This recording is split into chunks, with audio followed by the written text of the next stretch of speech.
Hola, muy buenas, ¿cómo están? Hoy es día de audio, hoy toca de nuevo tener esta oportunidad de reencontrarnos con lo que escuchamos el fin de semana en la iglesia y el martes en la célula.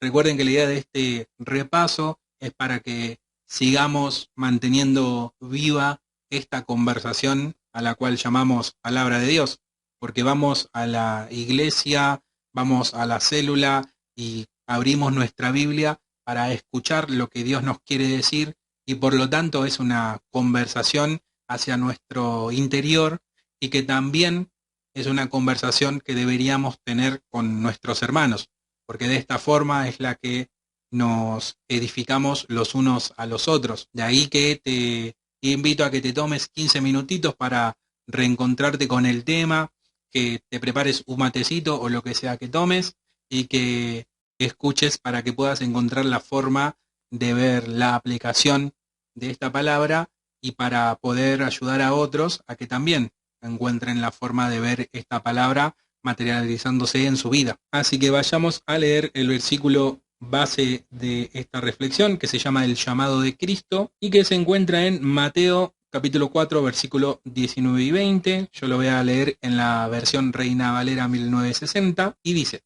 y les dijo: venid en pos de mí, y yo os haré pescadores de hombres. Ellos entonces, dejando al instante las redes, le siguieron. Para desarrollar la reflexión vamos a analizar tres encuentros entre Jesús y diferentes personas. Estos encuentros van a ser polémicos y escandalosos porque estas personas no son lo que se supone debería ser la primera opción del Mesías reclutando gente para poder llevar a cabo su ministerio. Además de que estos encuentros tienen tres momentos en común y que son los puntos que hacen a la estructura de esta reflexión y que son el llamado de Jesús, la escucha de la persona que recibe ese llamado y la respuesta de esta persona. Así que conozcamos el contexto de Mateo, de Pedro y Andrés y de la mujer samaritana. El primero que vamos a ver es el caso de Mateo, que se cruza con Jesús mientras él estaba en pleno desarrollo de su ministerio y él estaba en el banco de los tributos públicos, porque Mateo era un recaudador de impuestos. Recordemos que el que recaudaba dinero para Roma seguramente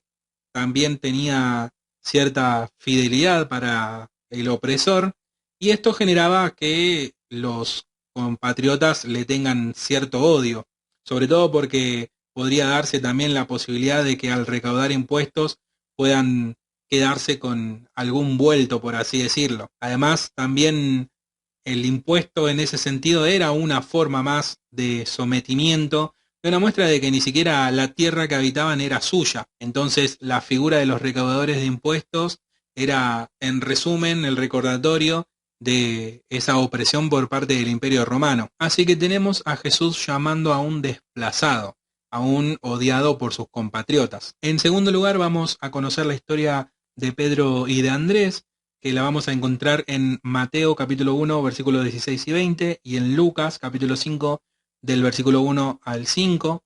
Si bien en Lucas vamos a encontrar más detalles sobre la escena, voy a tomar las palabras dichas por Jesús en Mateo. Todo comienza cuando Jesús estaba predicando junto al lago de Genezaret y le pide a Pedro si podía subirse a su barca para poder predicar desde ahí. Ahí se da la famosa escena de que Pedro no pudo pescar nada, entonces Jesús le dice que vaya más adentro y que tire la red, y después sacan una gran cantidad de pescados y hacen la pesca milagrosa, o por lo menos así está titulado en el libro. Así que acá vemos a Jesús llamando a alguien que no tiene muchas herramientas en el campo de la intelectualidad. Y por último tenemos a la mujer samaritana, que por el simple hecho de ser mujer y por su procedencia, no debió, según los ojos de la época, haber tenido una conversación como la que tuvo con Jesús, en la que hubo mucha revelación, porque judíos y samaritanos no se llevaban bien,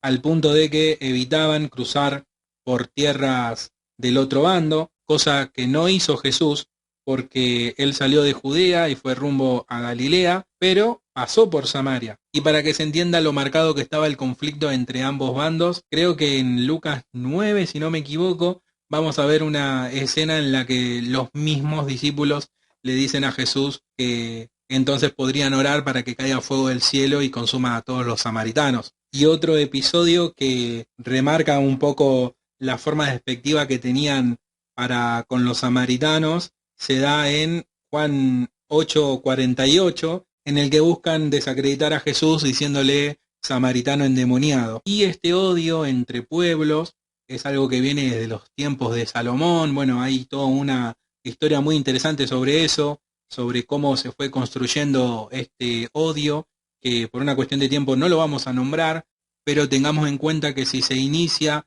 en los tiempos de Salomón hasta los tiempos de Jesús, estamos hablando de un odio heredado bastante arraigado en la identidad nacional y cultural de cada parte. Así que acá estamos viendo a Jesús llamando a una mujer que encima era samaritana, así que esto debió ser escandaloso al cuadrado, sobre todo por la conversación que tiene y por toda la revelación que hay en ella. Así que analicemos cómo reaccionan estos personajes en los tres momentos del encuentro con Jesús. Vayamos al primer punto, que es el llamado. Para entender el llamado, tenemos que entender básicamente que Jesús nos quiere en su equipo. Esta selección fue una selección polémica por la naturaleza de las personas que son llamadas, y esto nos enseña cómo pensaba Jesús. Cuando nosotros conocemos cómo piensa el Maestro, cuando nos encontramos directamente con esos valores, no podemos sentir que nosotros nos quedaríamos afuera del llamado. ¿Pero qué es el llamado de Cristo? Bueno, yo creo que el llamado de Cristo es una ruptura en nuestra rutina, y muchas veces se puede dar en un contexto de situaciones difíciles, pero que justamente en el ADN de esas situaciones difíciles encontramos la voz de Jesús diciéndonos que lo sigamos, porque el seguirlo es direccionar nuestra vida hacia su voluntad. Por eso es vital que tengamos bien ejercitada esta habilidad de encontrar la voz de Cristo en las situaciones que podemos llegar a vivir. Básicamente porque en los momentos posteriores al llamado se define el resto de nuestras vidas. Y esto fue lo que les pasó a nuestros protagonistas.